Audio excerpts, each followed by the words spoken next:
All right, let's get it. Episode 37 of the Blue Bloods podcast. Week one is over. Week one is done.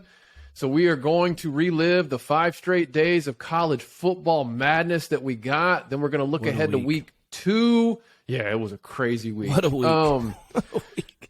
But before we get into that, there's 2 things I want to get into, B. Holmes. Yep. The first one is this. Is it me, or does college game day kind of suck now? Oh, it's terrible. I think I tweeted it. I think you did too. I was like, no, I did tweet it. Actually, I don't even have to think. I know I did tweet it. I was like, this is terrible. Like, there used to be this, I can't wake up to see game day. And I was watching game day like, oh, man, I'll just run my errands first thing in the morning from here on out instead of wasting 3 hours on the couch. Dude, yeah, like I took my family to breakfast on Saturday. I mean, I'm going, this is, like, usually we have that on while we're doing family stuff and I'm watching and then. Yep. And I'm hoping as the season gets going and there's some more like more storylines and you know the things that really draw you into that show start to develop. But man, listening to those guys talk now is kind of painful. Like, well, somebody gave me an interesting perspective. Sure, I'll give it to you, Corey Dimmel. Okay. We were talking about it in his office, and he was like, "Do we think we just?" And he said this before game day, so kudos to him. Politicalization. Thank you. It's still early. I don't even know if I said it right. I don't even know if I said it right, but I know what you're trying to say. Yeah. Of networks because of the big deal that the Big Ten just signed with NBC, Fox. Now obviously SEC belongs to ESPN. Are you going to start seeing this terrible game day experience? Because who are you going to talk about? You're going to talk about the people that write the checks for you. And as I was watching that, I was like, man, is this like really happening right now? Because I watched part of it and it just seemed like it lacked the luster, but I knew exactly what they were going to talk about on the show. Which is interesting because it's always been that way before. It just seemed dead. I don't know what's going on. I don't know if they need new blood. I mean, I love Corso. He's like living the dream, but it just feels something's missing and I just don't know what it is. But then I also thought about, look at what Barstool's doing. You remember last year we were texting about that, how they just did their own version of like game day, and dude, they had more people show up to their thing than game day. So maybe there's just like this thing where social media has allowed people to have so many different platforms. Like you kind of go to your favorite voices and you're not forced to go to game day anymore. Well, and that's the thing though, even on Saturday though, I mean, Ohio State, it was a great turnout. Like the crowd energy was there.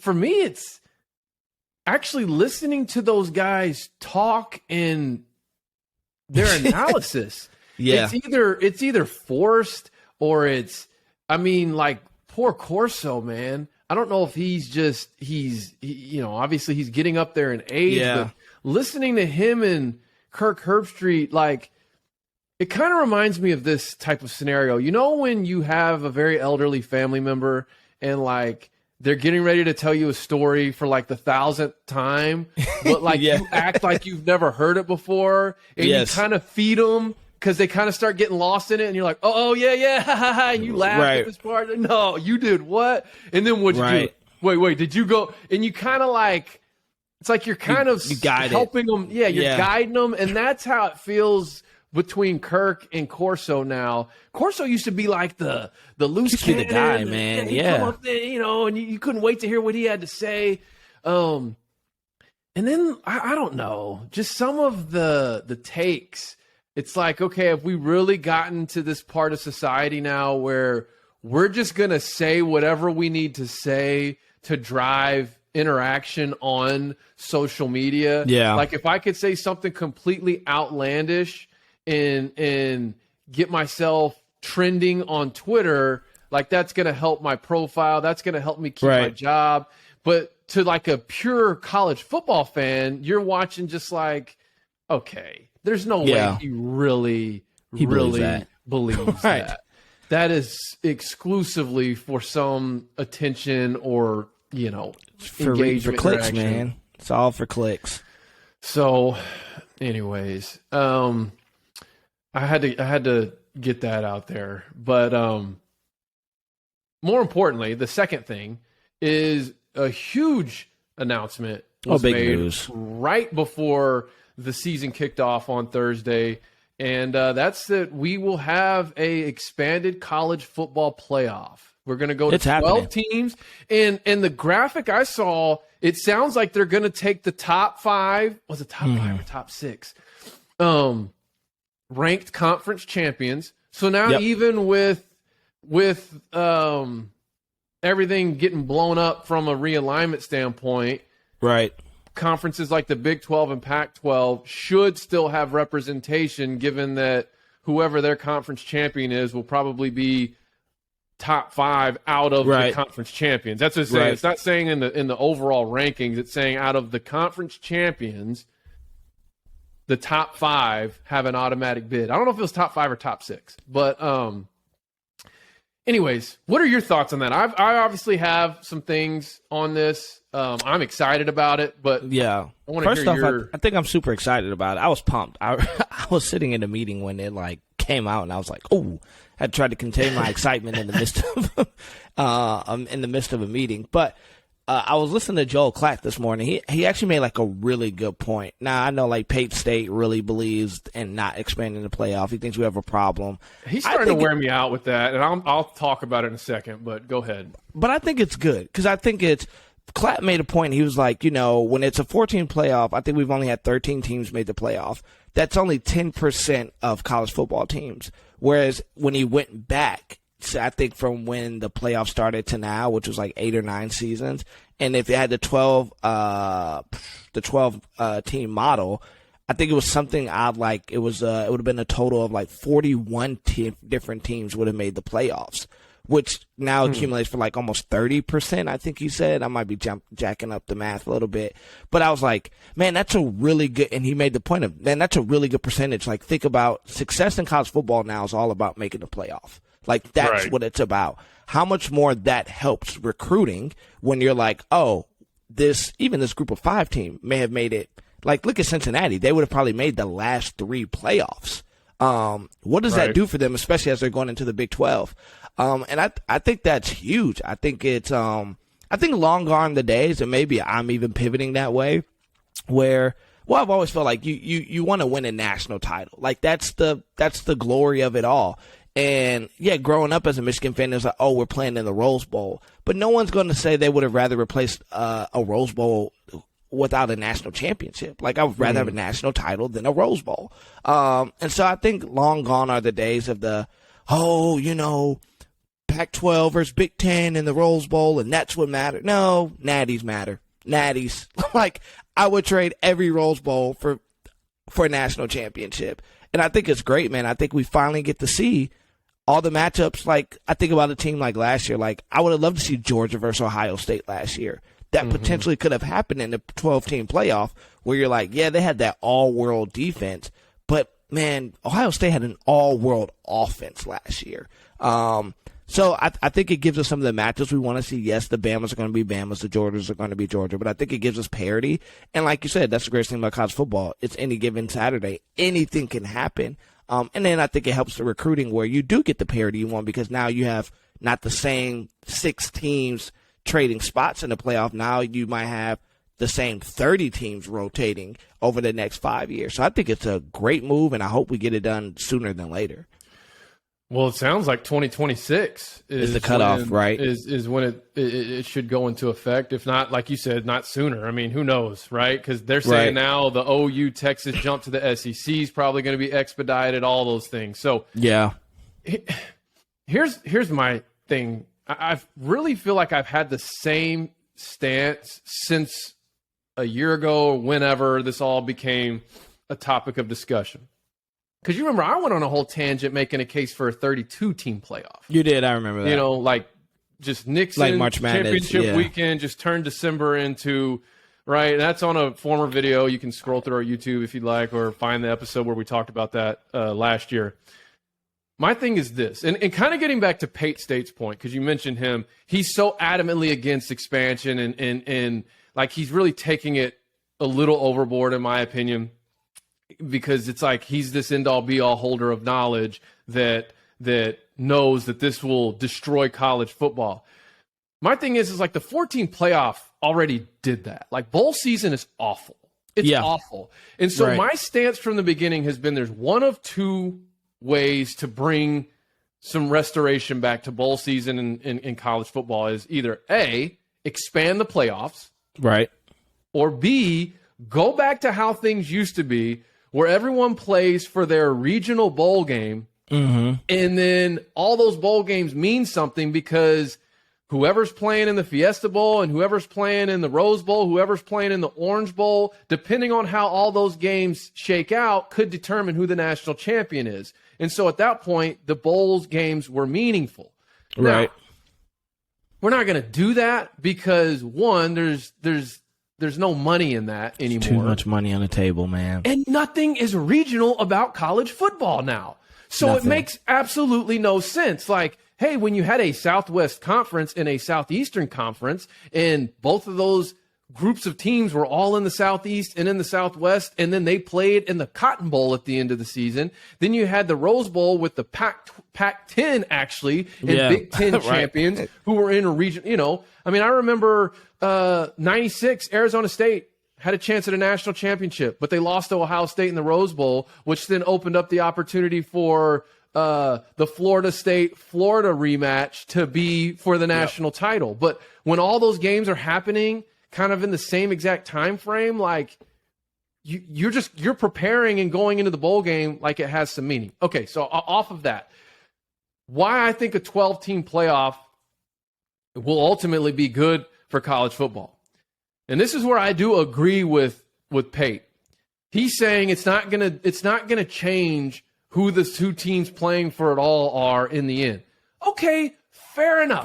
Fine. Let's say it's going to be Alabama, Georgia every year, or whoever those two teams are. You know, for a short window there, it was Alabama, Clemson. Now it seems to be Alabama, Georgia. You know, Ohio State creeps in there every now and then, whatever.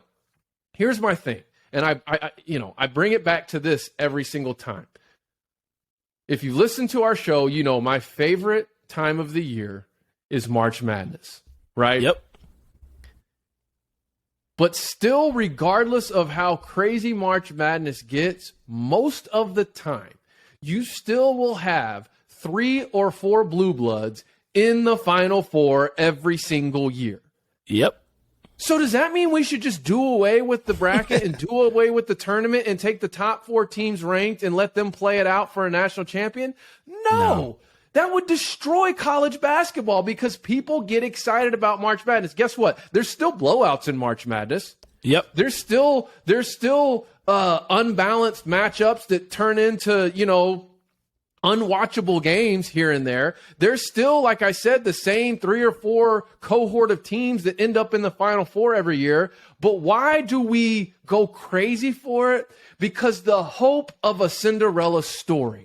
Everyone competing at the highest level possible, the chance of an upset, the opportunity to root for an underdog. That's what makes sports what it is. And so when you expand the playoffs to 12 teams, I don't care if you look at the bracket and you got Alabama with a bye week over here and Georgia with a bye week over here, knowing that most likely they're going to be playing for the championship. It's knowing that there's an opportunity to root for an underdog in a meaningful game that gets me excited as a sports fan. And then who knows?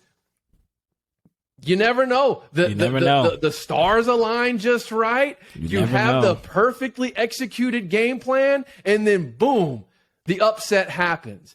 And I think everyone who is against playoff expansion, all it's going to take is for that one Cinderella team. Who cares if the Cinderella team gets beat 63-0 by Georgia in the semifinal? Right. Watching them upset or in the whatever, the championship game. And here's the last thing I'll say on it. What it's also done is it's given us as fans, as consumers of the game, now we have 11 meaningful bowl games to watch instead of 3. Yep. Right? Because think about it. Or maybe I'll say 4 because it's usually whatever bowl game your team is in, and then the 2 CFP games and the national championship. Like those are really the only like meaningful games. Now, if you're a fan, like I'll still watch I put it on the Little Caesars Bowl. Yeah, whatever bowl. It's on a random Wednesday night at the end of December.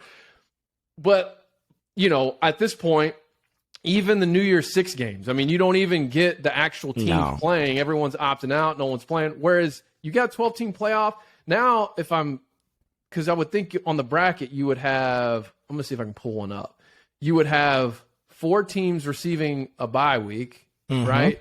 And then you'd have 4 games the first weekend. Yep. 1, 2, 3, 4. Then you'd have 1, 2, 3. Wait, 1, 2, 3, 4. You have. Can I not count? Oh no, you'd have 1, 2, 3, 4, 5, 6, 7, 8, 9, 10, and then 11 being the national championship. So yeah, I think 11 great bowl games. I tweeted about this and I was thinking 9. I don't know why, but no, you'd have 11 meaningful bowl games now compared to, or 12 if you throw your team in there. Yep, if they're not in the playoff. To 3. So I'm all for it. I even made a case for 32. I mean, every other division of college football does that. Yeah, except the highest division. So it's silly. I mean, I think about it like, think of what's one of the greatest games we've ever seen in the bowl season. It's Boise when they beat OU.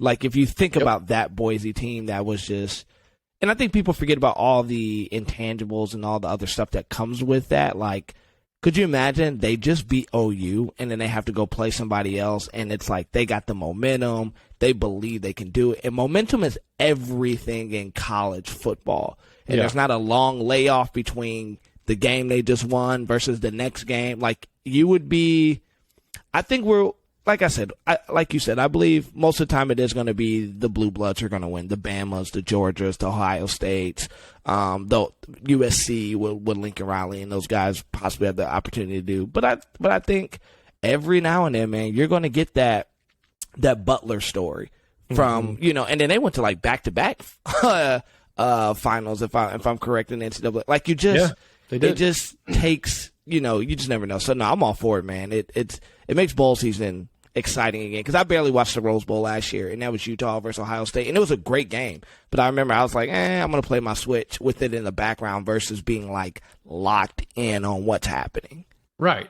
And I think we can't get too over analytical with it to the point where we forget that a big part of being a sports fan is the hope of an upset, the hope of a Cinderella story. But also, if you look at what that first round slate of games could be, those could end up being some really good games. Really good games. It's not until the probably the next round, and even the next round, you never know. It probably wouldn't be till the semifinal and the final where it starts to get whatever. But okay, so we texted about this.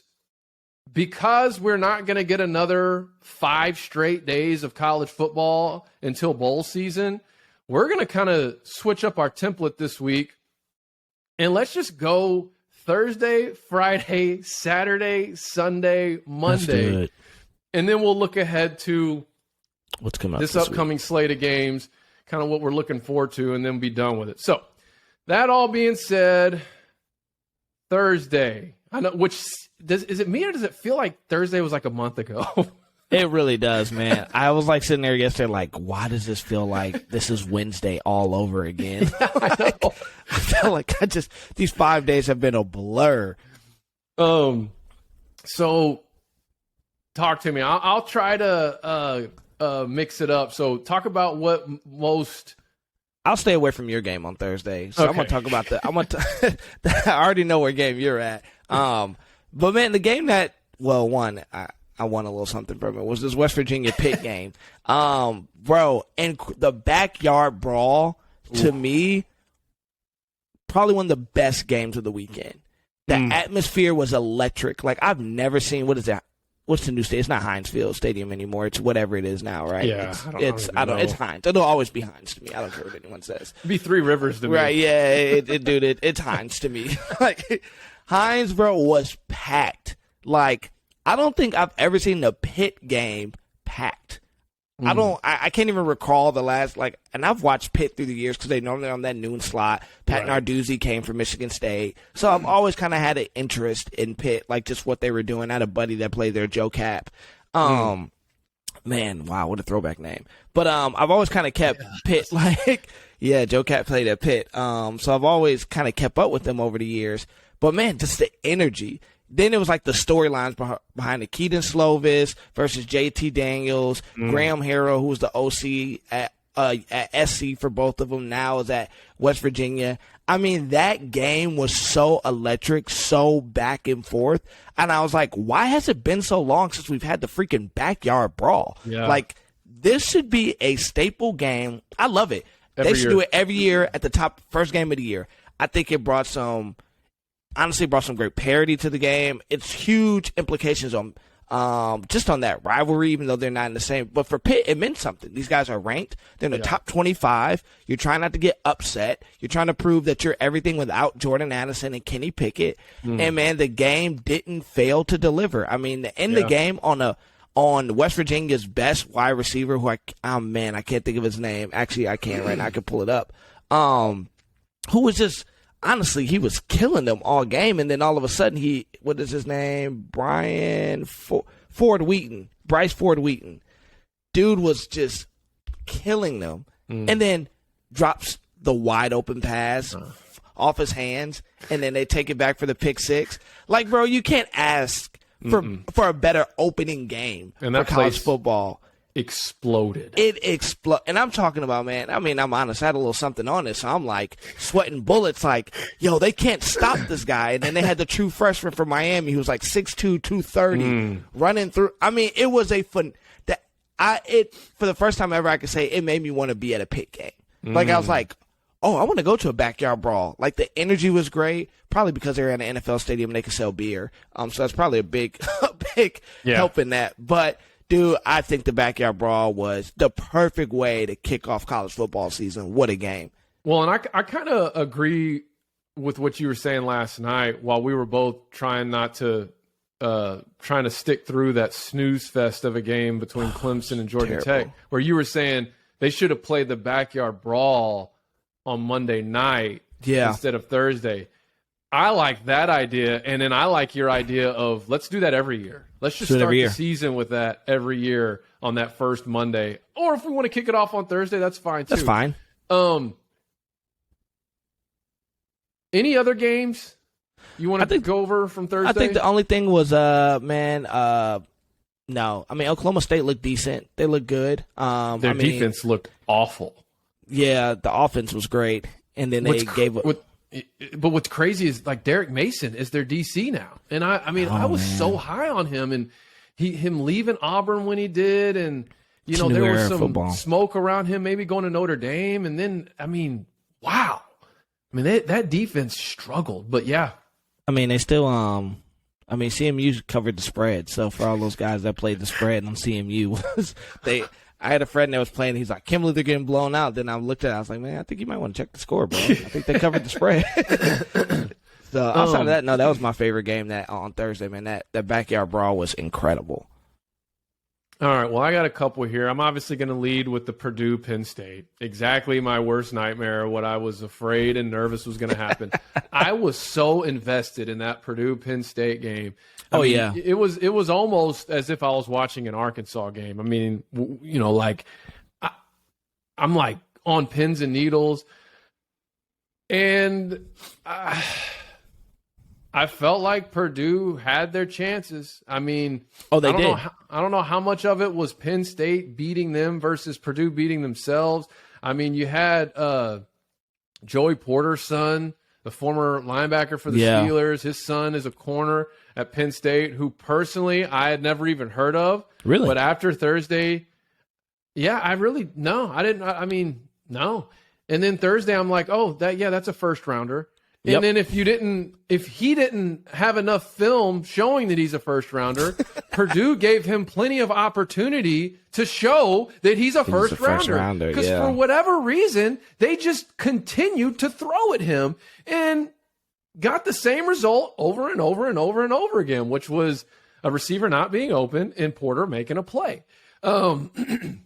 I mean, that was the most baffling thing to me, especially when you have a 6th-year senior quarterback who, by the way, if you watch the game, you know how old he is because they told us every opportunity they could that it was his birthday, and he's 24 years old. It's like that would have been a drinking game. For those of you that play drinking games, there used to be the Vern Lindquist, Tim Tebow drinking game back in the day. Yep. Like the Aiden O'Connell age would have been a good one on Thursday. But I don't know. I mean, I don't have a whole lot more to say about it other than what you were texting me during the game was like, dude, this is what Penn State does all the time. All the time. They just hang around in a game that they should not win, and then at the very end, they swipe it. And that's exactly what happened. I'm so disappointed. Like, I am so disappointed. But then I texted you on Friday. I woke up, and I said, man, I'm so glad I'm not a real Purdue fan. Otherwise, like, I'd be sick right now after losing that game. Well, it was like arrogance. I felt like it was like arrogance from Aiden O'Connell. Like, I'm going to prove I am good. I'm going to prove that I'm arguably the second best quarterback in the Big Ten. And I'm going to, and it was, well, I just didn't understand the play calling either, though, at the end of the game. I saw this, the last 2 drives where they could have ended it. I think it was like they threw the ball 11 times. 9 of them were incomplete. And it wasn't like they couldn't run the football. Like, it wasn't like they were having a bad, just run the freaking football, man. Like, and go. I was highly disturbed because I'm like, why can't this be like NCAA? This is really easy right now. You just freaking run the dive up the middle. And even if they stop it, like, at least you got the clock running. The fact that you stopped the clock and gave, because what, they marched down the field with like 2 minutes and 37 seconds left on the clock. And I mean, it was like 6 plays. Bang, bang, boom, score. And I was like, well, there it is, man. There it is. It was frustrating. It was freaking frustrating.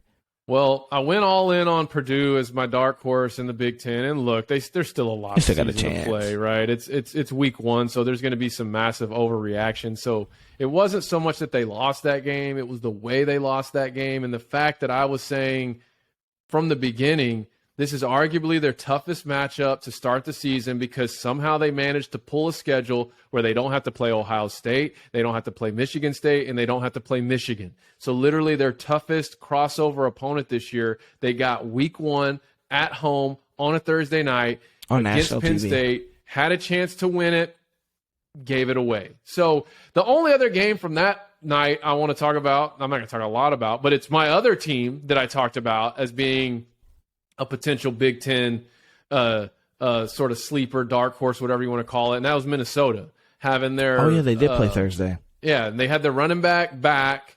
It was actually Jerry Kill, the former Minnesota coach, was coaching New Mexico State. And look, Minnesota blasting them 38-0. Lightweight, light work. It was easy. I'm curious to see how Minnesota looks in like big games, but. You remember last year, because I remember you kind of like, that was your bold prediction was Minnesota over Ohio State. And it really wasn't until old boy went down. With a torn Achilles. Ibrahim. Yeah, Ibrahim. Yeah, he went down, but he was back. He looked strong, so I've kind of got my eye on them as far as the Big Ten. But all right, let's move on to Friday night. Wasn't quite as heavy of a slate of games, but there are a couple games worth talking about. So, yeah. I mean, I was at dinner, so I caught the back end of it. But the MSU Western Michigan, it wasn't as close as it looks. I mean, it wasn't as wide as it looks. Well, it was closer than it looked. Closer than it looks. That's what I meant to say. It was closer than what it looked. Which was what I said about Michigan State. Don't get me wrong. It's week 1. They'll give time, but I still was. I was just like, oh, okay. Like I went back and watched the game, and I was like. Oh man, Western Michigan actually if a couple things go their way, if they make a play here or there, because it was close until the fourth quarter. I think the fourth quarter is when it really turned the corner and they opened up the gap on them. But I think for me it just kind of solidified. I think Michigan State has some guys, like they got some guys, but I think the team that we saw last year, I don't think it's there. It didn't even feel like. You remember we watched Mel Tucker last year, week 1, and we were like, against Northwestern, we were like, dude, this team, this just feels different. They had like an inspiring aura to them. It just felt, I didn't feel, like that's what I was looking to see, like, did it still feel like that, let's bring them to the deep and let's see if because they'll drown. I just didn't feel it. It just, I don't know, and it just wasn't translating that way through the TV. Obviously, we don't know what's happening behind closed doors, but that team last year at Michigan State felt different. Like it was like, This year I was like, I don't know. Like I just didn't feel it. So I'm interested to see how they kind of play out through the rest of the year. But that was really the game I really kind of paid attention to. And then obviously Illinois, Indiana, man, which that was actually a pretty good game. I mean, it was. Another it was a good game for me, but yeah, it was a good game. Yeah, because you were watching Illinois, I'm right? high on Illinois, man. I was. Well, I didn't have them predict. I'm not saying they were going to like challenge for the conference. Really, what I said was I think they win 7, 8 games. They go to a bowl game, which I think is doable. But I think like what made it doable was beating a team like Indiana. Not to take away from Indiana because they've started to pull themselves together here with a pretty competitive program the last few years. But I really thought. And if you watch the game, like they had every opportunity to win that game. Yeah, they did. They gave it away. But that's, I mean, as an Arkansas fan, that was kind of Bielema's, narrative at Arkansas. It's like you're in it, you're winning. Oh, we just lost. I think the only other game from that night was TCU Colorado. Sonny Dykes, baby. Yeah, Sonny Dykes' debut. Chandler Morris, son of Chad Morris, starting quarterback. He actually went down, and the guy who came in played really well. I can't remember. Was it like JT? I can't remember who it was, but guy came in, played well, and it sounds like he's going to be the guy for a couple weeks because I guess whatever's going on with Chandler Morris is he's going to miss some time. But yeah. I thought that TCU, it was kind of one of those odd games because it was a really late game on a Friday, and I'm sure for those Texas boys, they're on that Pacific time or Mountain time, whatever it is in Colorado. And in Colorado, man, they looked very flat offensively. I kind of expected their offense to look a lot better than what it did, but they lost their best running back to Michigan State. He transferred. Oh yeah. Well, and they also got one of Wisconsin's running backs, which was the one that actually started to kind of find a rhythm later in that game against Western Michigan. So maybe that'll kind of be an X factor. Is it Jalen Berger? Is that the guy from Wisconsin? I think so. Yeah. So kind of see how he does. But okay, let's get to Saturday because that was Saturday was drunk. Oh, Saturday was awesome. It was great. I had to work, but literally I was nowhere without a MacBook or an iPad in my hand the entire time. Like, the entire time. I mean, where do we begin? I mean, I guess 11 a.m., you can kick this one off because I know what you had on at 11 a.m. or I guess 12 p.m. You know my time. Well, actually, man, I was funneling between, before I even talk about my boys, UNC Appalachian State was incredible. I sprinkled a little bit on UNC because they had UNC as the underdog because Joshua Downs wasn't playing, and I was like, dude, I just watched this kid light up Florida and FAMU last week. That game from start to finish was 63-61. There was no defense being played, like zero defense. But even like the last minute of the game where Appalachian State scores, go for 2. Then they onside kick, UNC takes it back, Appalachian State gets it back. It's like it was just, and here's the funny part, because bro, I'm like walking on. So UNC's like up. They just run the onside kick back. So I'm on stage like this weekend. I literally hand Corey my iPad, bro. It's like 57 seconds left in the game. I walk on stage, bro. I'm on stage for 4 minutes. Four. I come off stage. He's like, oh, man, great job. He's like watching the Nebraska game because I was like, well, the game's over. They run it back. So I just happened to check the score, and I'm like, Appalachian State's down 2. I'm going, what happened in 4 minutes? I know. Like, bro, Crazy. So that was just an incredible game. Is it Mays at UNC? I mean, the dude's going to – Mays. He's gonna light up some scoreboards this year, man. I'm excited. I'm gonna keep my eye on UNC just for him. I want to see how he does against an actual defense, though, because he's had two, kind of gimmies these first couple of weeks. Crazy thing about that App State game is I think App State alone scored 40 points in the fourth quarter. That's incredible. Insane. It was incredible. It was one of the, that was a great way to kick off noon. Obviously, I watched my boys in blue, which, we were texting about that. I had a bunch of guys text me about that. And here's my thing, and I'm not going to, belabor that because we can't have a cupcake non-conference schedule this year. I think I'm more excited for this week, though, for what's getting ready to happen. Obviously, we know the quarterback controversy. You had Cade McNamara. It was supposed to start this game. JJ was supposed to start this upcoming game. And, and Cade played, I think he was 7 for 18, 8 for 18 for 100 and something yards, but 61 of those yards just came on. Shout out to Roman Wilson. The dude's a legit 4-3 guy, but ran that on that 61-yard screen route. I'll just say this. The defense looked great. It's Colorado State. Obviously, this Jay Norvell. He brought most of Nevada over with him. But to still get 7 sacks and 9 tackles for loss, that's a good, hey, I like how that looked. Great continuation.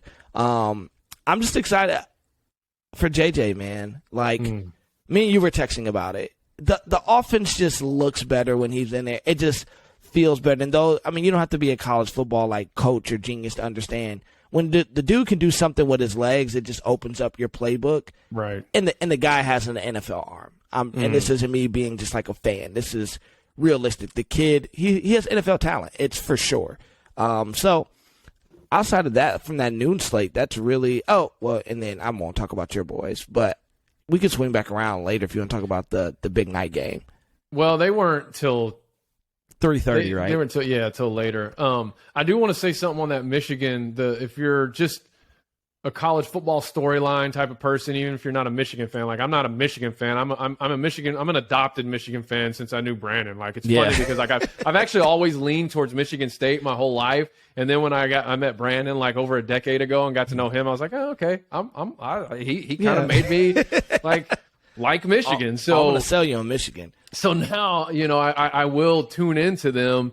But even as just a non-fan, this whole Harbaugh double, 2 quarterback sort of approach, which, hey, is biblical. And and actually, I don't know if you know this, but if you were watching, so John Harbaugh he texted the RG3. RG3 because RG3 played for the Ravens, so there's that connect there, and broke down exactly what he meant, what he was trying to say with that biblical reference. But anyways, what I'm saying is so McNamara went out, okay, he looked okay. He looked like the typical game manager that he was, and Michigan's defense dominated, and then their offense got going. What I'm curious to see is this game against Hawaii. Hawaii just gave up a 60-piece to Vandy, who had a dual-threat quarterback. So I don't see why Michigan won't do the same thing with McCarthy, their dual-threat quarterback, which I feel like if they explode the way Vandy did on Hawaii, if Michigan does that same thing, how do you not name McCarthy the starter? I don't care that Cade McNamara led them to a Big Ten championship in a football playoff, because it was funny because I watched Pollock and Desmond Howard were having this discussion. Yep. And Pollock was like, if I'm in that locker room, I'm rallying around my guy. he got me to a Big Ten champion. He got me to this. And Desmond Howard, a Michigan man, mind you, goes, I'm a little bit different. I'm trying to win now. So I'm going to rally around whoever gives me the best opportunity to win now this season. Last year is last year. This year is this year.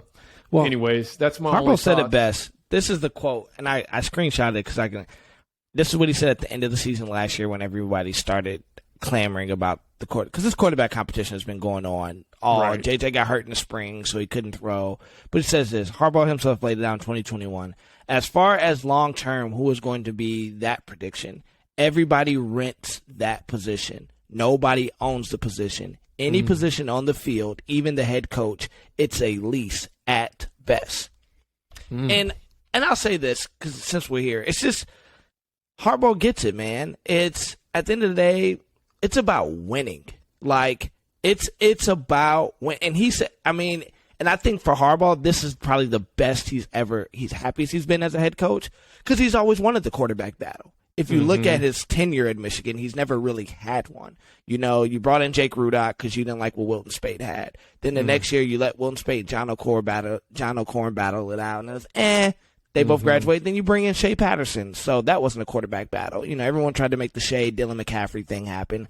It didn't. Then the next year, you had Joe Milton. Well, you had Shea for 2 years. Then you have Joe Milton, who was supposed to be all-world, and we saw what that was. So then it was finally Cade's year last year. Well, this is what Jim Harbaugh wants. He wants a stocked quarterback room. He wants two guys. He's old school in that way, man. Yeah. Like, he's old school, raised up under Bo. This is what it's want. I want the most talented quarterback room in the country, and I want you guys I'm going to roll the ball. He always says it. Let's put the balls out there, and let's see what happens. Yeah. And I agree with his methodology. There's this guy on Twitter, I won't call him out, but he's just really, like, riding hard for Cade. Like, how could you do that? You messed up the chemistry of the team. And I'm like, oh, you know what helps chemistry of the team? Winning. Yeah. Like, winning. If, like you said, if JJ comes out and drops a 60-piece, heck, if he just comes out and plays like he did in his few snaps this past week, it's it. Like, because what we have to understand this, and we'll move on, is, listen, what's the guy from Ohio? The guy who has the podcast, Josh Smith or whatever his name, the Coach Smith, Zach Smith. Zach Smith. Yeah. He said this one time. I caught it in a clip on TikTok. He goes, even at Ohio State, every week he would have his receivers or whoever he coached write out who did they think were the best receiver on the team. And he was like, 90%, 95% of the time, you know, unless a guy really thought he was that dude, they know. The players know. Yeah. Like, the players know. So I say all this, you're going to lose camaraderie. Nah, you're probably hurting the team more and we don't see practice, don't get me wrong, but if this is what JJ's doing in practice and he has an errant throw here and there, but these receivers, which is our deepest position on our team, are like, he's getting me the ball, you know, they're in their head like, yeah, man, I mean, I hope JJ play. I might actually get the ball. Right. I mean, I'm going to go back to my high school. We had this guy, Ryan Moskowski, who was all-world. And then we had a backward quarterback, Jeff Will. Love Jeff Will. You know I like Jeff Will? Because Jeff Will throws me the ball. Ryan Moskowski throws it to his friends. It's that simple, bro. It's that simple. So I think JJ ends up starting by week 4, and that's the end of this Michigan quarterback battle. Because he gives us, like you said, we texted about it, he gives you an opportunity against a Georgia. Not saying we'll win, but he gives you a shot.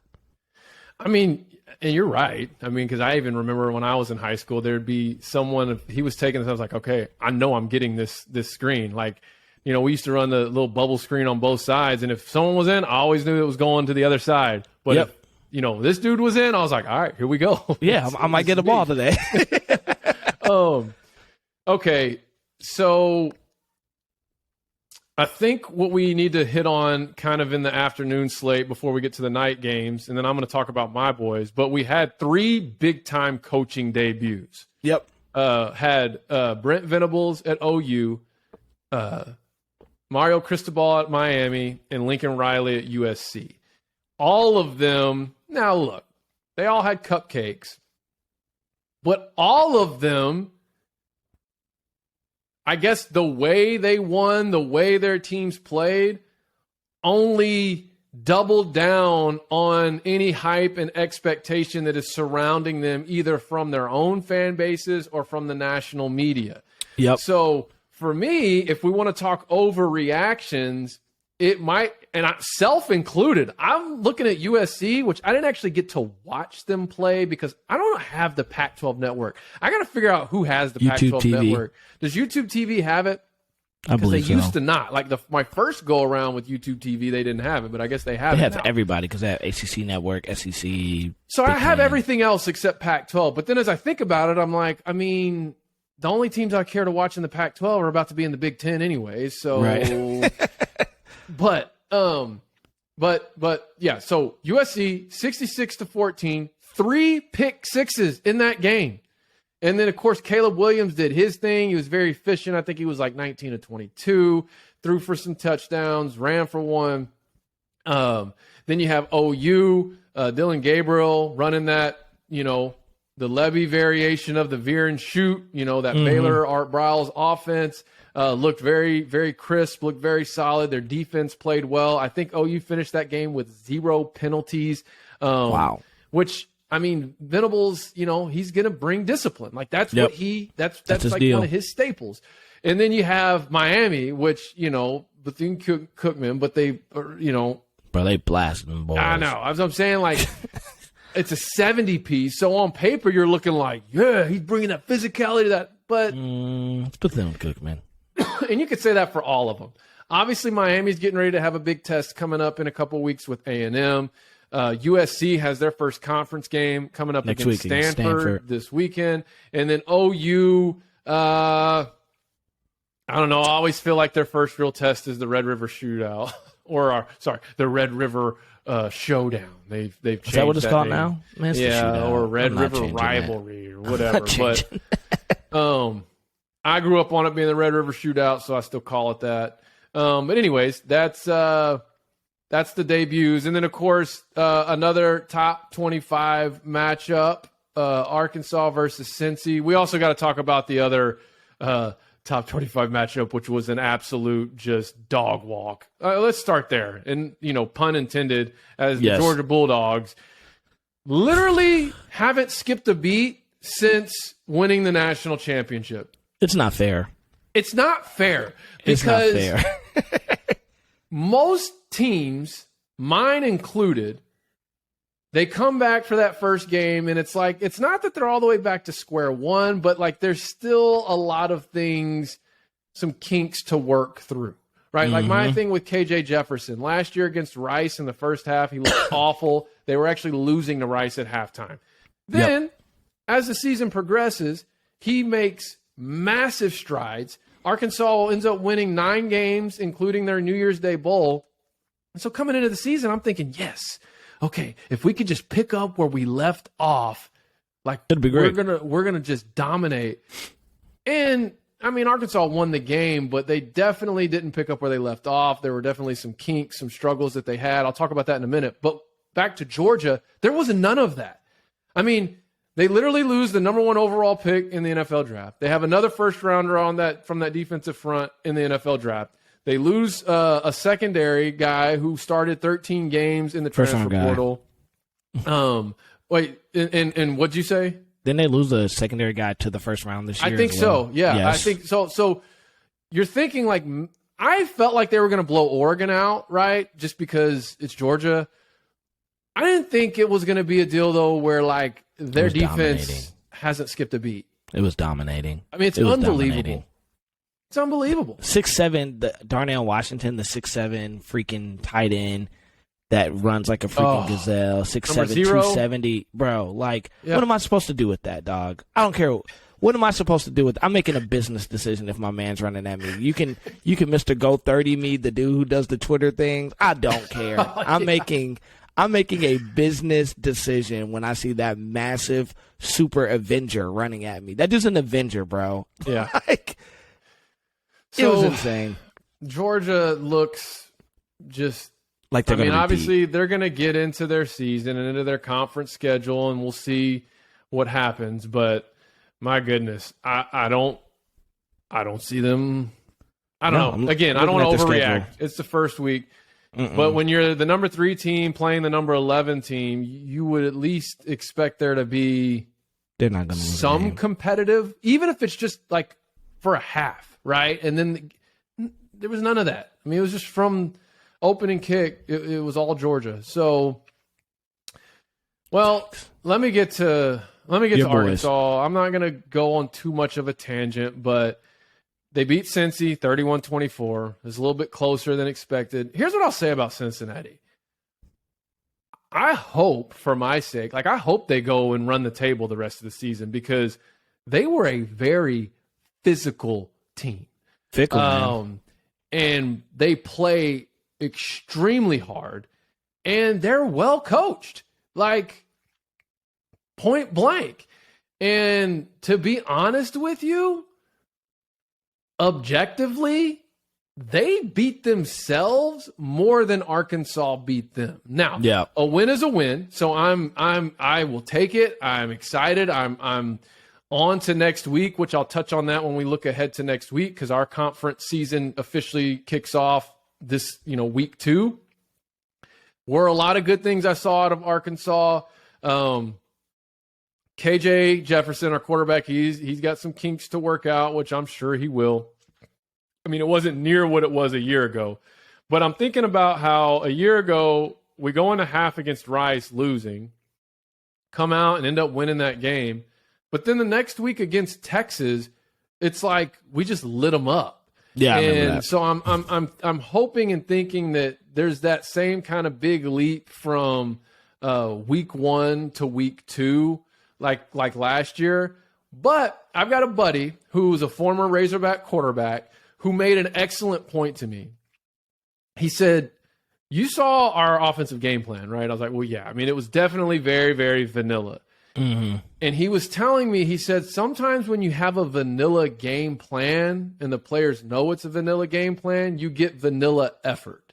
And so I'm hoping that's kind of what it was, just that week 1,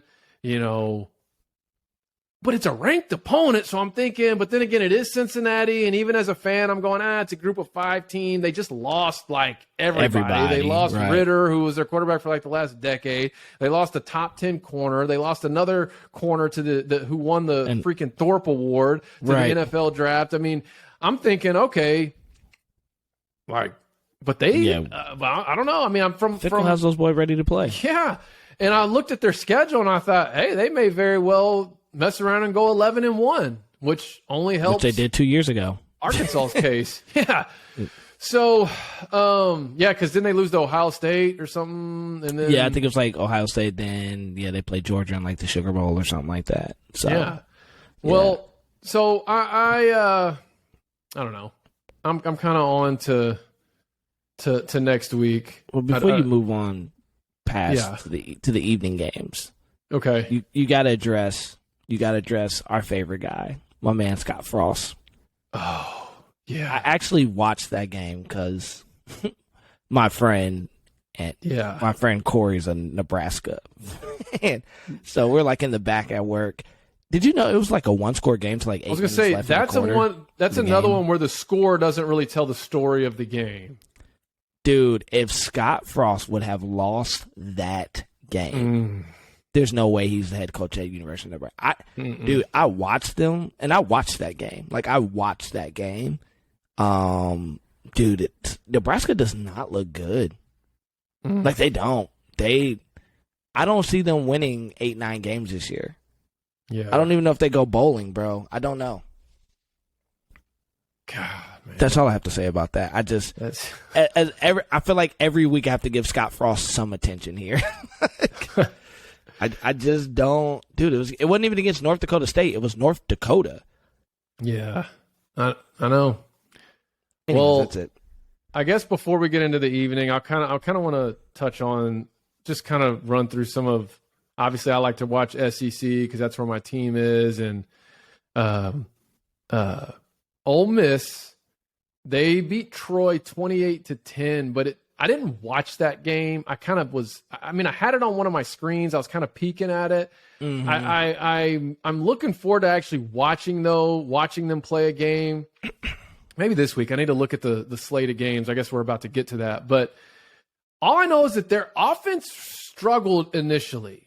Because I remember thinking, like, I was so frustrated with Arkansas that I started kind of looking around the league at some other, and I thought, oh, okay, well, it looks like Ole Miss is kind of struggling with Troy, and it looks like A&M for a while. Dude, A&M and Sam Houston State, like, that was they did not look good. Now, they had a major weather delay, and then they ended up winning like 30-something to 0, but I remember peeking at both of those two, thinking, okay, well, they're struggling a little bit offensively as well. And then I think Ole Miss ended up, I guess 28-10. I don't know what the fans' expectation was. We got our boy Tommy, who's a big Ole Miss guy, and I'm curious what his expectation going to that game is, and then with that 28-10 victory, obviously a win is a win, right? You're always kind of like me with Cincinnati, but I'm a little apprehensive slightly going into this next week's game for us because it's a conference game, and just looking at how we played,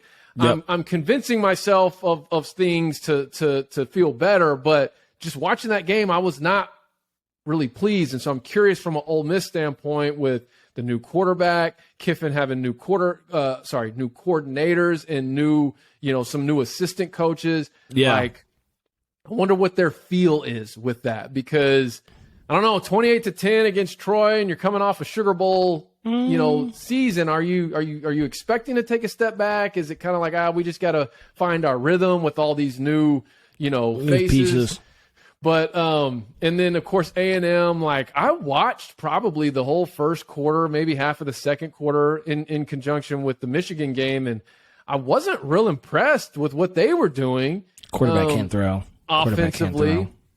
Well, that's what's crazy is like, it seems like that's Jimbo's kind of run into that. And like last year, they lose to Mississippi State, lose to us, and then they come out and beat Bama. And we were like, oh, where did this come from?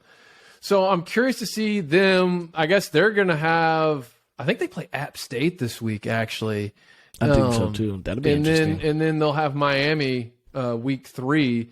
Ooh, and then finally, Mississippi State, they looked very solid against Memphis. I think Leach finally has, like, the players and the type of quarterback. Look, Will Rogers is returning. He's not new. What I'm saying is to finally get his system rolling how he wants it. Now, how will it play out in the SEC? We'll see. Can he get over that 6-win, 5-7 win? I don't know. But, I mean, it looked very efficient against Memphis. That quarterback is very accurate. Receivers seem to – I mean, you know how that system is. It's all about running to the open space and the quarterback throwing to that open space and then getting yards after catch and then taking your shots, right? Yep. And the little bit I watched of that game.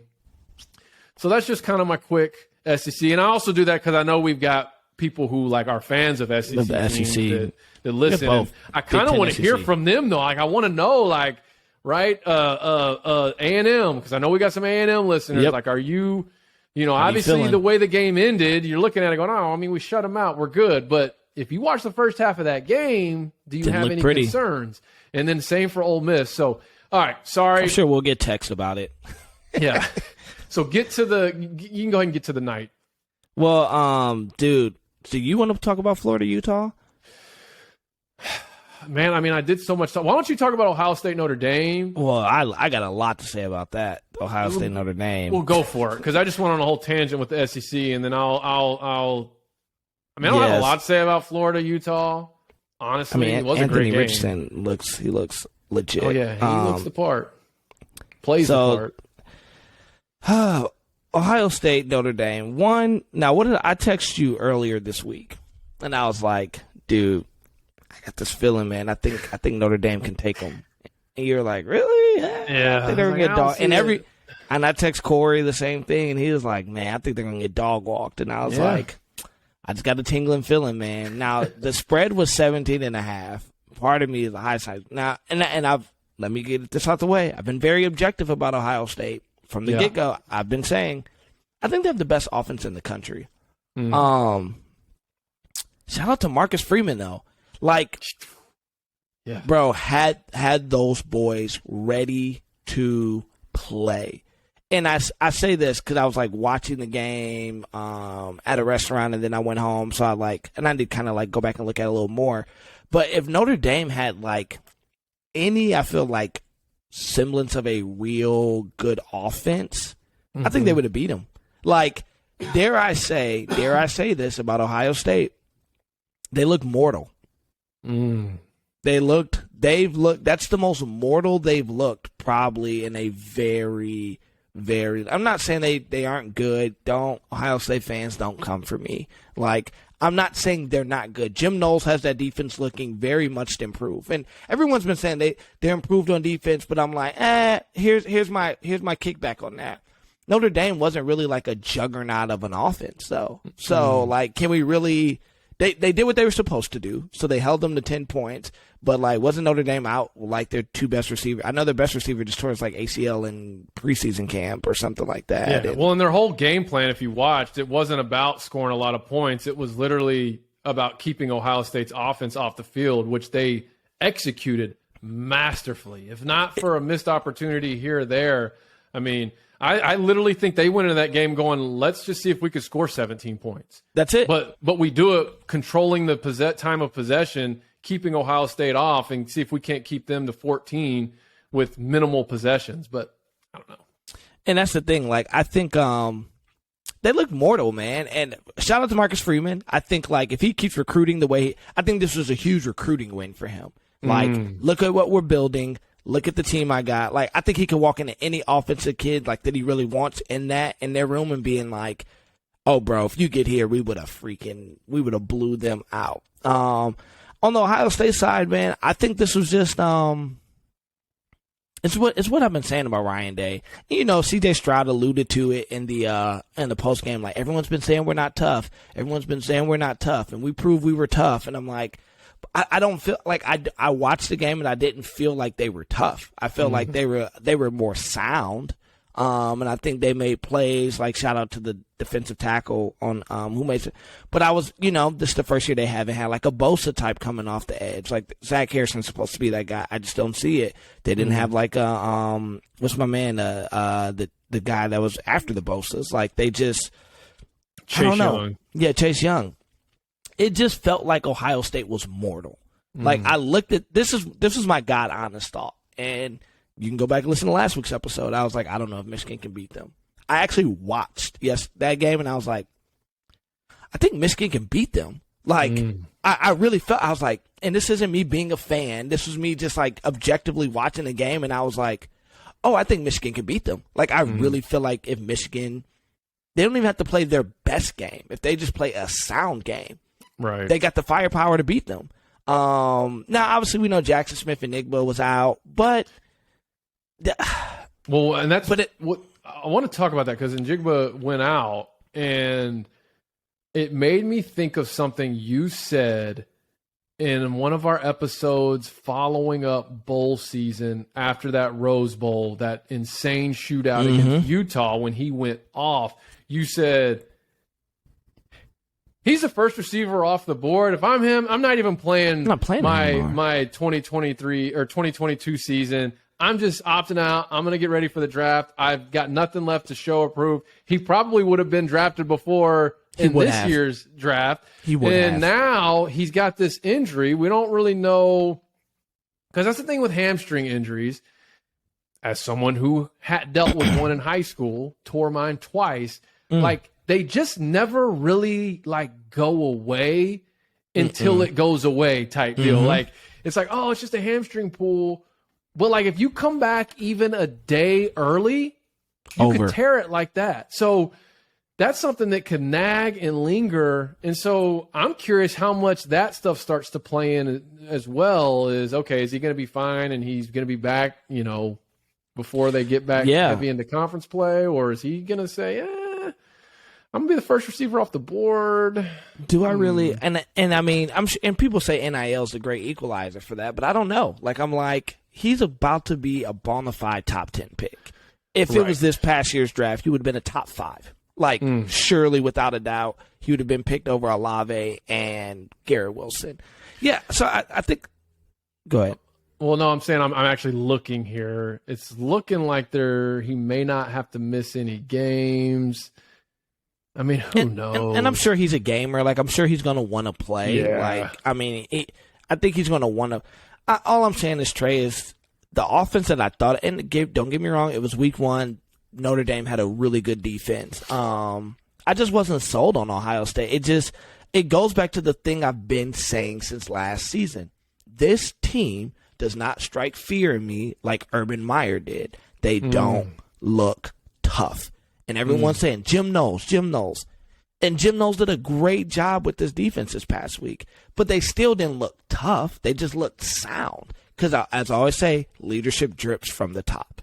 And I just don't think Ryan Day has the edge and the toughness in him that Urban Meyer has. I'm not saying he's a bad coach. I don't believe it. And I kind of feel like the defense struggled because obviously you can look at, they only scored 10 points, but that doesn't tell the story. Like, True. Notre Dame was moving the chains. They were. And staying on the field really all night until probably like, as you got deep into the fourth quarter and I don't really remember like the exact sequence, but there was a series of things that happened that kind of opened it up for Ohio State. But they blitzed those safeties and the post route was wide open. That what it was? Yeah. So it's like, but offensively, first off, how good is Notre Dame's offense supposed to be this year? One. Not and then good. Two, their whole approach, I feel like this season is going to be a very ball control, keep the chains moving type of offense.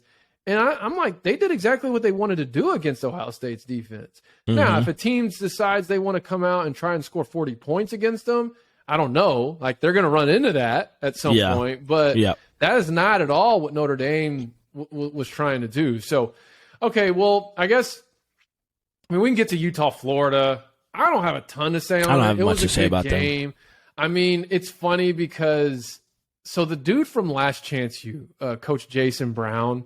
Yeah. Okay, I watch him on TikTok. Yep. So or on Twitter, and he'll post like these little clips. Like he's just sitting there watching the game, and then like something will like happen and it'll trigger him, and he'll get his phone and he'll play it on his TV, hilarious. and he's talking, and he's saying something about. In what world should some, and he's pretty unfiltered. He's like, in what world should some MFer from Salt Lake City, Utah have better players than Gainesville, Florida? What is going on?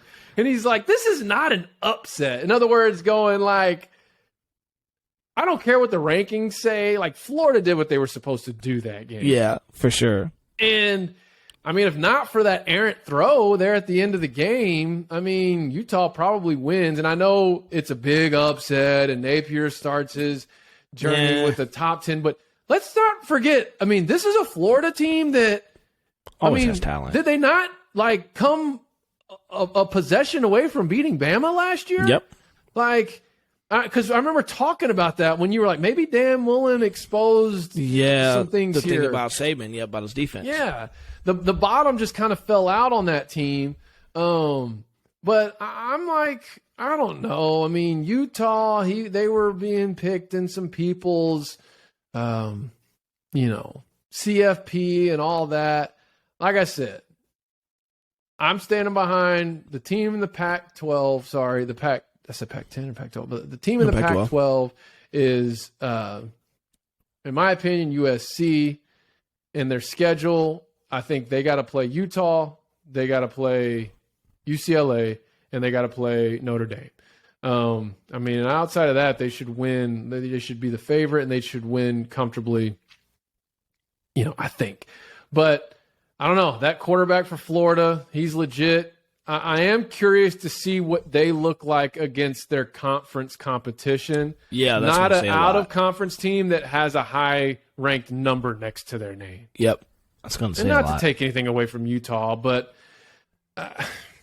Florida got boys, man. They got dogs. They just got dogs. Which was my breakout, my dark horse this year was Florida. Yep, that's right. So let's see. That was it for me on Saturday. I think for me,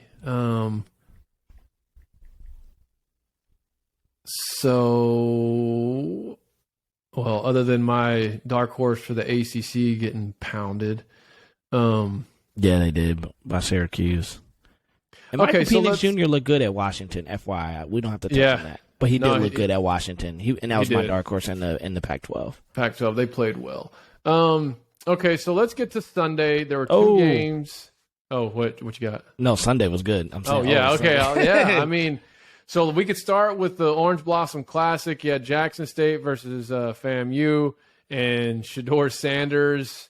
Prime time, baby. It was showtime.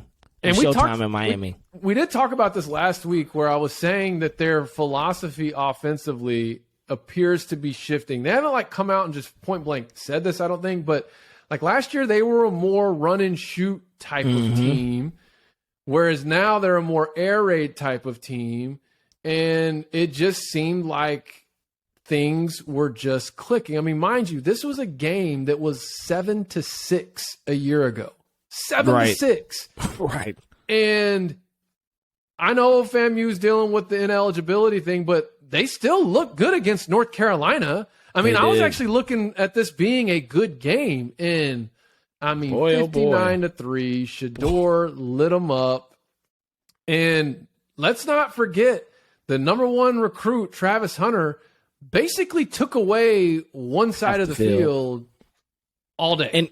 And he's everything that people said he was. Mm-hmm. Like, I watched that game, and I was like, this kid is everything people. And then I think people also lose the fact that they had that top 100 wide receiver commit to Jackson State as well. Yeah, that's Everything's been overshadowed because Travis Hunter was the number one guy. But that's right. He looked, I forget his name, man. I feel the 4-star. Yeah, like, dude, he looked, man, we texted about it. It just sucks that they have to play in the Celebration Bowl. Don't, like, HBCU Twitter, don't kill me for this, but it just sucks because I would love to see those dudes play in the playoffs.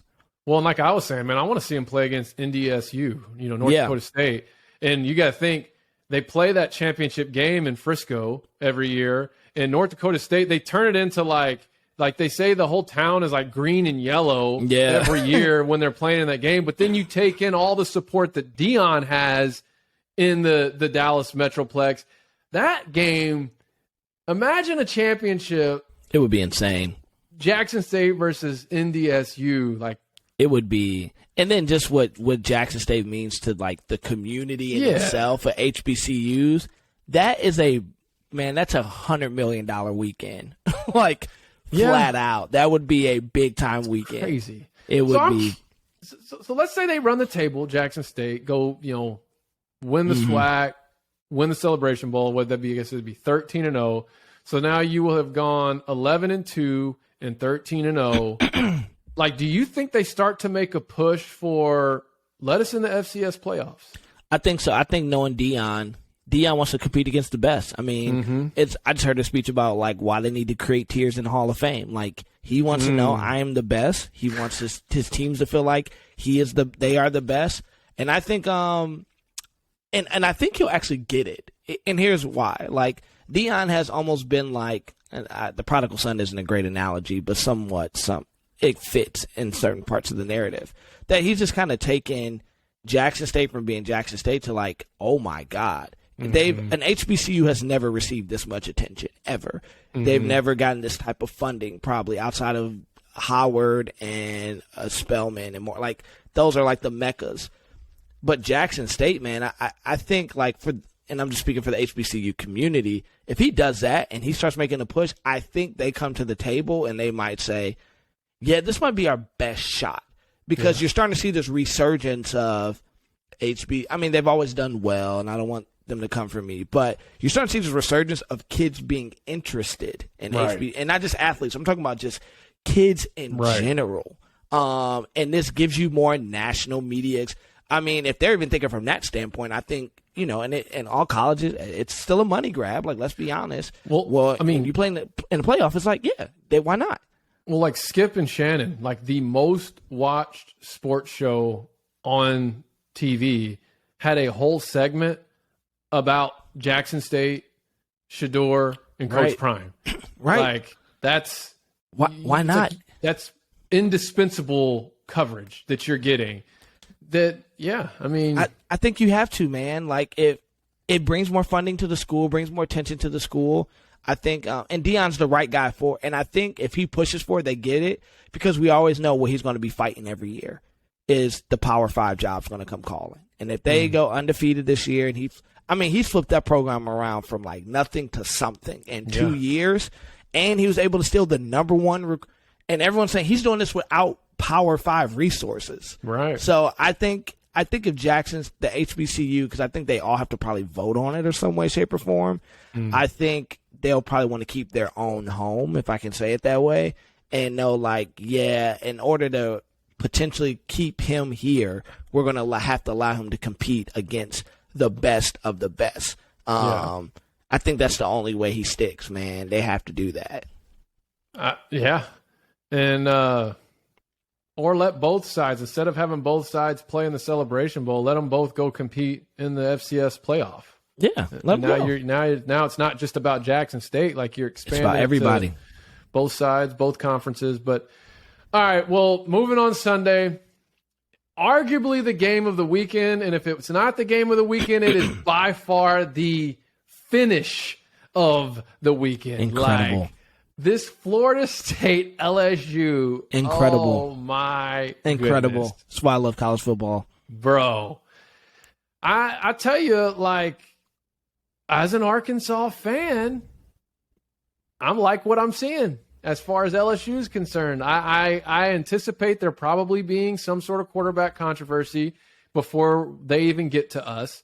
Because the guy they got in there, don't get me wrong, the guy can make plays with his legs, but, I mean, one-trick pony as far as I was concerned. Wasn't really able to make any plays downfield. You know, this is obviously after the game, but it sounds like everything's already in shambles with the All-American receiver, Boutte. What was it? Wiped his Instagram and apparently is entering the transfer portal. Allegedly, there's another guy that is on the team that did the same thing. Their All-American defensive lineman, and this sucks, but he tore his ACL, so he's out. The other defensive lineman, I don't know what his injury was or is, but he may be out. So this whole thing could not have gone any worse for the debut of Brian Kelly. And then on the other side of the field, a guy who might be coaching for his job this year, in Mike Norvell, he gets it done. Yeah. And I felt like, with the exception of one play call, I thought he was very masterful in how he called that game until he called the pitch on the 1 yard line. Yeah, that almost cost him the game. I agree.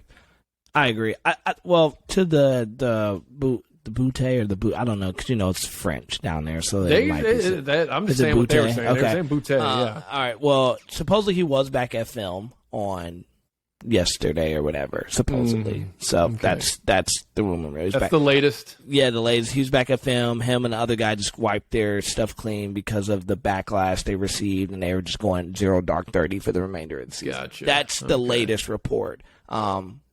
Also, there was some semblance of somebody said he's called Brian Kelly the fake Ed Ordner. Well, I think that was a fake Twitter account. It was a you just never know these days. Yeah. I think it was a fake McMurphy account or something, because I saw that too, and I was like, "What?" And then I thought, "Oh, that's probably." Oh, was it going by? Yeah, I just caught the viral, some other, how the talking heads yes. like we do. I was like, "Dang." Yeah, man. Like we were texting about it. Great. I mean, Norvell, man. Not Norvell. What man? I am everywhere this morning. Novell. He called a great offense, a great game, man. And you know what? Florida State felt like they were in it. Like I watched the whole game. They felt like I felt like, and you get it. You're watching a team. You're like, oh, they actually believe they can win. Mm-hmm. Like it wasn't like, hey, we're in this. Like I'm watching Florida State. Like, oh, they actually think they can. And it's what we said though when we talked about Florida State in our preview. It's not like they don't have talent. Right. It's not like they don't have talent. I think their quarterback, Travis, he did what he was supposed to do. He kept the game alive on his feet. Mm-hmm. I felt like they didn't put too much pressure on him to make big time throws, just stay ahead of the chains. And he made the big throw when he had to, Dude, it just made me excited to see what Florida State's going to do this year. Because based upon what we saw last night, I feel like the ACC's like, even this weekend, the ACC's wide open. Well, yeah, you just took the words out of my mouth, because I was like, in getting to the Clemson-Georgia Tech game, like, I don't even really have much to say about it other than trash. Is the ACC up for grabs now? I mean, could a team like Miami, Florida State, I picked NC State, and they looked awful this weekend against East Carolina. Terrible. So it's like, could one of these other, low-key blue bloods like Florida State or Miami make a push? I don't think any of them are good enough to do anything once they get into that Final Four. But Clemson, we'll see, though, because I think, did you say this? Did you say it on air about Klubnik taking over? Kind of like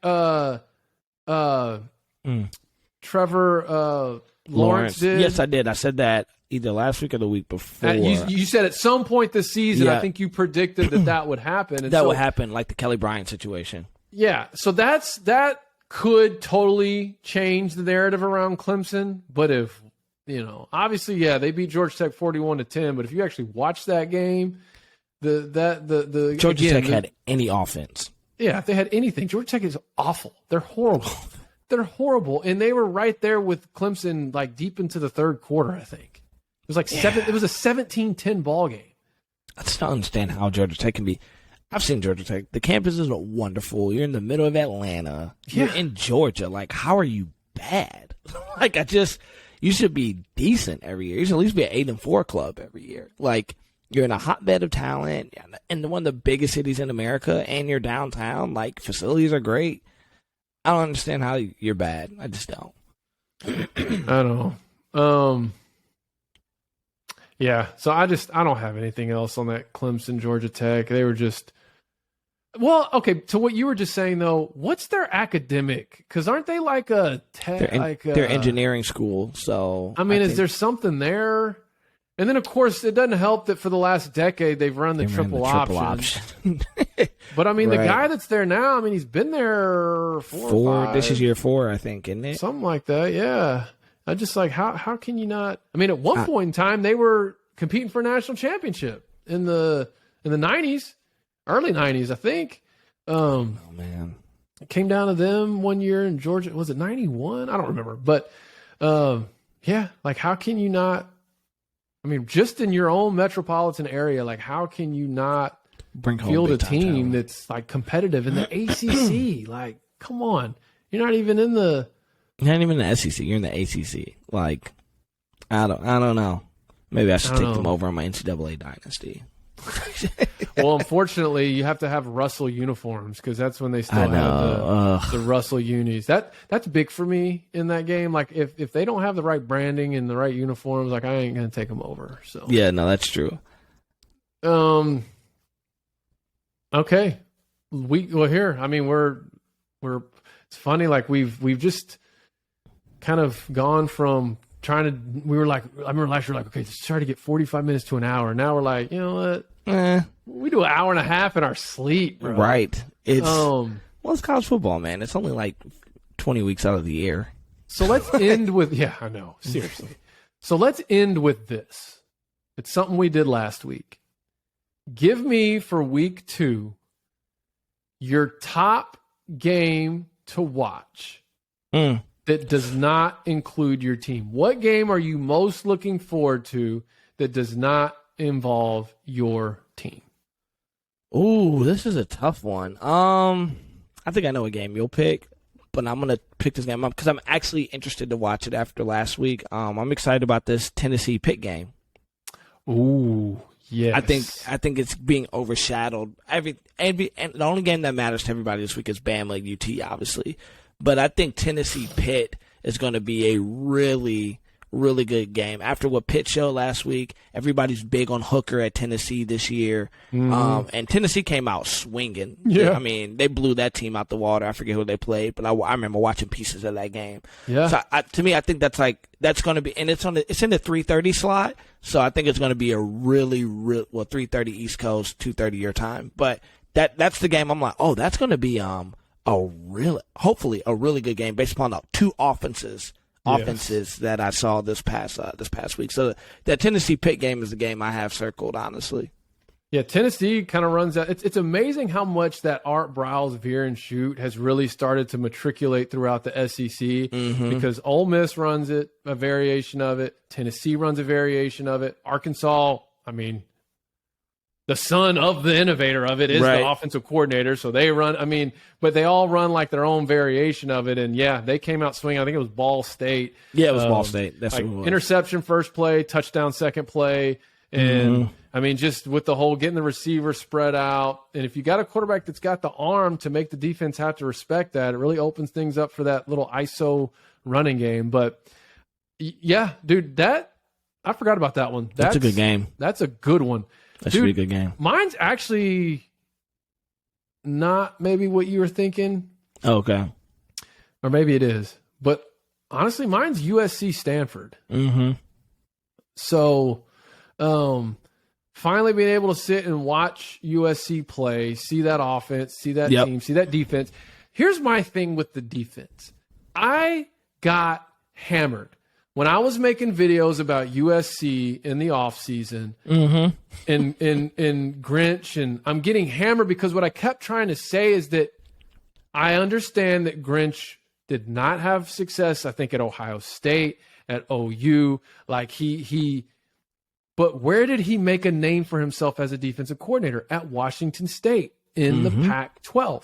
And so I'm thinking, he's back in the conference where he was really good as a defensive coordinator. And in his first game, his side of the ball, his unit scores 3 touchdowns. Yeah. But I'm curious to see how they look against a conference opponent. Stanford actually took care of business last week. Yep. I'm not saying they're on anybody's top list to win the conference or anything, but like if you're USC and you're going to do what everybody thinks what a lot of people think USC can do with Lincoln Riley, like these are the types of games you have to win. You have to win them, man. And so I'm looking forward to that one. I'm actually I really don't care about that Texas-Bama game because as far as I'm concerned, it's not going to be a game. Now, you know it's a game I feel like everyone's sleeping on is Baylor BYU. Yeah, well, they'll literally be sleeping on that one. Yeah, truly, because and Baylor's the underdog in that game, according to Vegas. That's crazy. Which is crazy. And then you still have Florida, Kentucky, which Will Levis is supposed to be a top 10, top 15 draft pick potentially versus Anthony Richardson if Florida coming off a big freak list. So man, people keep saying there's not any good games week 2. I'm like, no, there's some really good games week 2. I'm curious on this BYU Baylor too because BYU Arkansas travels to BYU this year. Okay, man, we've got like a sort of sneaky tough non-conference. We're at BYU. We just played Cincinnati. And, I guess we got Missouri State and Liberty, but Missouri State and Liberty have 2 excellent coaches with Petrino and Hugh Freeze. So it's like even our what are supposed to be cupcake games are going to be extremely well coached. But, yep, they're I'm scrolling through. That Mississippi State-Arizona game could get interesting. Chet Fish.